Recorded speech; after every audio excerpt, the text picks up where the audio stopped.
Our news tonight, a woman from Rutledge, first-time user of hearing aids, but she was disappointed, so she sent them back. The hearing aid company said she missed the 30-day adjustment period and therefore was responsible to pay off the hearing aids. The finance charge, $6,000, so she called 6 on Your Side consumer reporter Don Dare to see if he could help out. Don?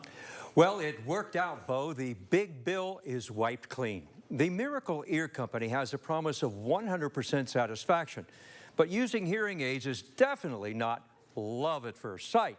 The first 2 weeks are the most critical for first-time users of hearing aids. This is the period of making it or breaking it. And most manufacturers allow a 30-day test period. But many hearing aid users quit in the first couple of weeks of using them. That's what we were told happened when we visited Rutledge recently. It went over the ear and then behind it.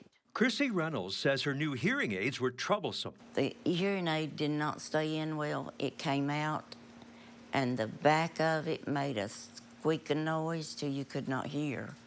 And it was very uncomfortable, and they did not work.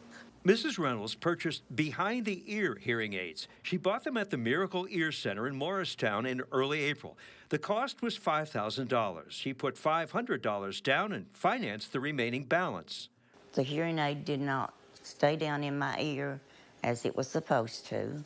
It would keep coming out, and it was really uncomfortable. Not long after buying the hearing aids, you go back to the store in Morristown? Yes, I bought it on April the 10th. I went back on the 13th.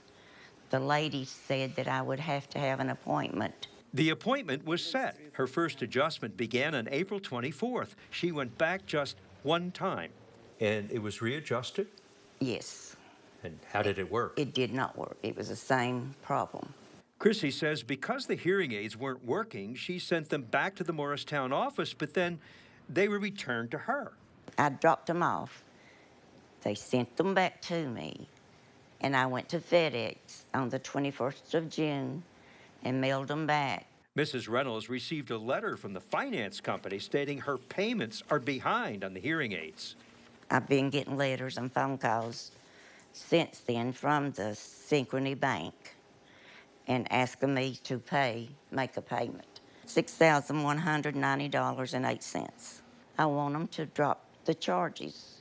Your office has requested that the charges be dropped for Mrs. Reynolds' hearing aids. Is that correct? Correct. We would like to get the issue resolved. Derek Horine is the hearing aid specialist at the Morristown office.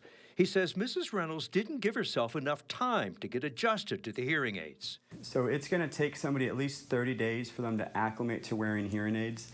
But if somebody doesn't come in for follow-ups, it's going to make it a lot harder to get a successful fitting. Mr. Horine says some of the common challenges first-time hearing aid users face, the domes in the ears are not comfortable. Others complain that the little domes pop out and the sounds are louder. Plus, my voice doesn't sound right. They're going to hear sounds they're not used to, like their own voice. It's probably one of the biggest complaints that we'll see is, my own voice sounds different. But we want it to sound different. That's part of the acclimation process, and that is why it's so critical to do follow-up care. Remember Mrs. Reynolds saying they didn't fit in her ears? A lot of times patients, they don't get them in the ear all the way. Well, if you don't have this receiver in their ear all the way, you're not going to hear all the way. Another issue is wax buildup. 85% of the time, this filter gets clogged with wax. If that filter gets clogged with wax, the hearing aid will not operate the way it's supposed to. Mrs. Reynolds has thanked the manager for his decision to drop the finance charges. Now, hearing aid specialists say first-time users of hearing aids need to be strong to get through the first 2 to 3 weeks. After that, your brain kind of gets used to the sound, they say, and the difficulties you may have experienced will start disappearing. But we're told the key to hearing better are return visits for adjustments. Miracle Ear and other manufacturers allow a trial or an adjustment period, so if needed, the hearing aids may be returned for a refund within that 30-day trial. But Mrs. Reynolds had exceeded that time period. Then Miracle Ear gave her a break, and we're glad that we could help. Bo? Definitely. Don, thank you so much. Hey, if you have a consumer question for Don, send him an email at ddare@wat.com or give him a call, 865-633-6923.